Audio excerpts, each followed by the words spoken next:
Esan Oye. Esan Oye. I'm privileged today. I'm very happy to be in the land, blessed land of Uromi, under the kingship of His Royal Highness Aslem Edonoje II. Before I will present my track here, I will honorably thank all the superstars in Ishan land, my favorite Emperor Wadada, and Dr. Afile. I said on for here, sir. I respect you today. And other musicians in Ishan land. Waweseu. I would also love to give a mini silence to a man that make a way for Stanley Oyonawan.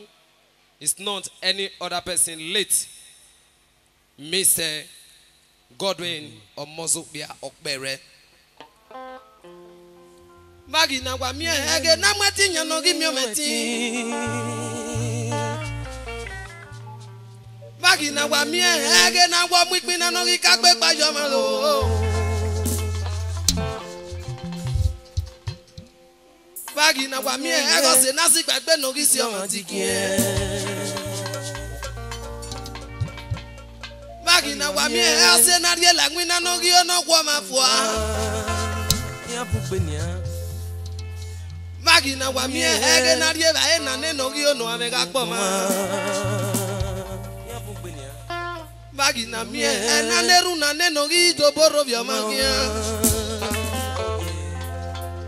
Magina wa mie o ke mi no maga gi je ibi akmo. Ije ke gbe wo me o. Ije o ke gbe wo me. Magina wa mie ege na no nya o ga gi tobere. Thank you very much. Magina wa mie ege na gi ti moto aiga o na gwogo joma po. Magina wa mie ego ku na rie jo gwa no gi gwa lo mo ku. Magina wa mie ega gi mi ose no gi gwa me ku o. Magina wa mie ego le guitar ri apo vo le guitar. Ije ke pe wo me o. Ije o ke pe wo me.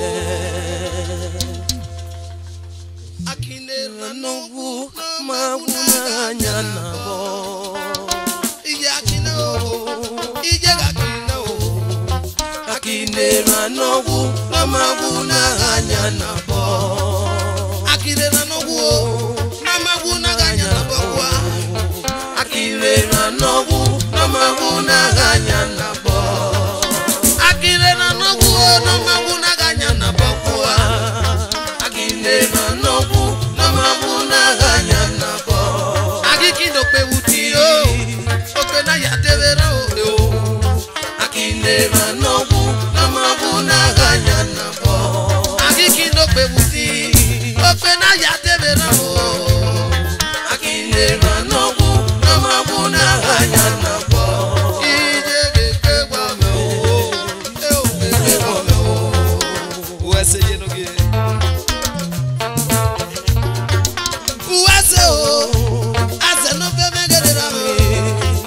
Mo Stanley no vision na mo re ba wa bo ka eno ma gbe a o.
May the soul of those that pass through the manitana sin rest in perfect peace. Amen.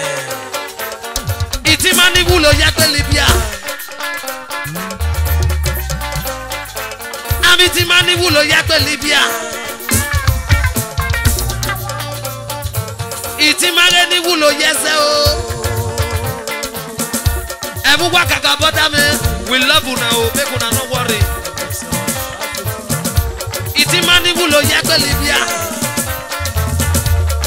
Makaka ba we mugwa. Wagakia wa worry. Iwe mezega kwa meria be asekwe bamba. Oba mege no biato. Obie kene matoja o. Obie no yutete no gugwe sama. Aba egwa okidika. Obie kezwa mege no sonoro. Obie baba okorame o. Okorame ge no gbasi. Obie baga weka. Obie yana wa gbedododo. Obie bagere tiawa. Aba no re do tiawa ne do.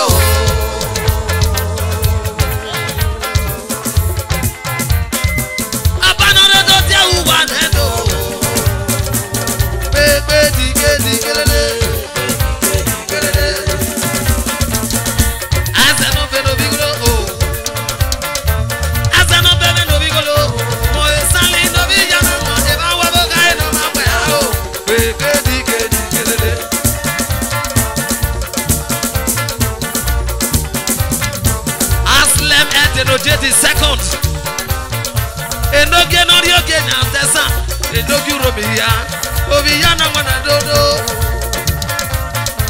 Anona eye betaba. Aslem edenoje, enoge no ma ye betaba no. Iriogano o, enoge na ye betaba. Iriogano o, iriogano enoge. I respect you in your God. Enoge no ma ye betama. Aslem edenoje the second. Enoge urobi, enoge urobi o. Murube onoge, enoge no ma ye betaba. Ma ye betaba we you. Iriogano enoge o. Iriogano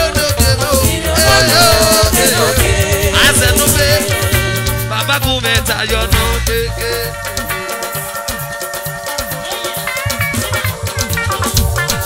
bigger day.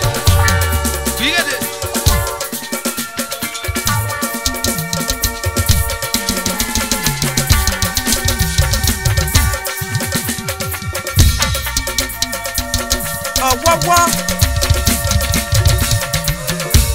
what medicine? What we get it? We get it nowhere. What we make way. Ekita mutia, ekipati mutia, what we make way. Angina Aqua. Oh, let's go. Milo. Superstar. Superstar la baba.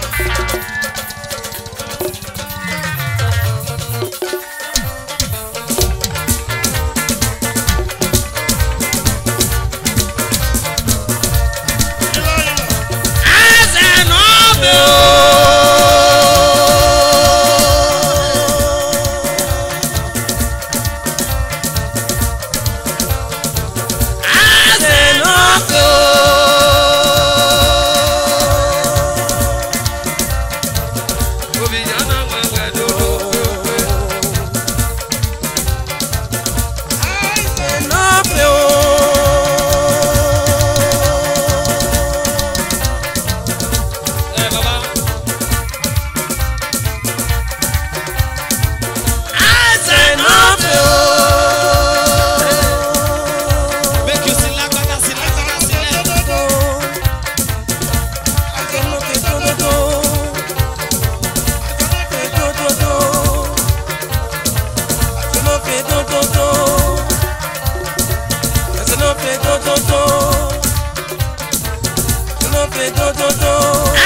Let me say Godwin Omozo Biampere.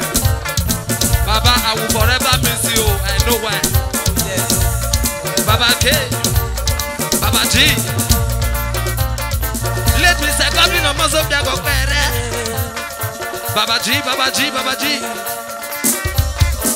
You are a superstar. Even when you don't die, you still be superstar. Oh yes. Let me say Godwin Omozo Biampere. You are a superstar. Hey, some people.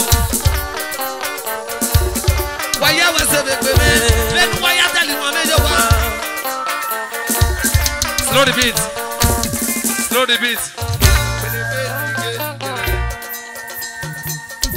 Hey, some people.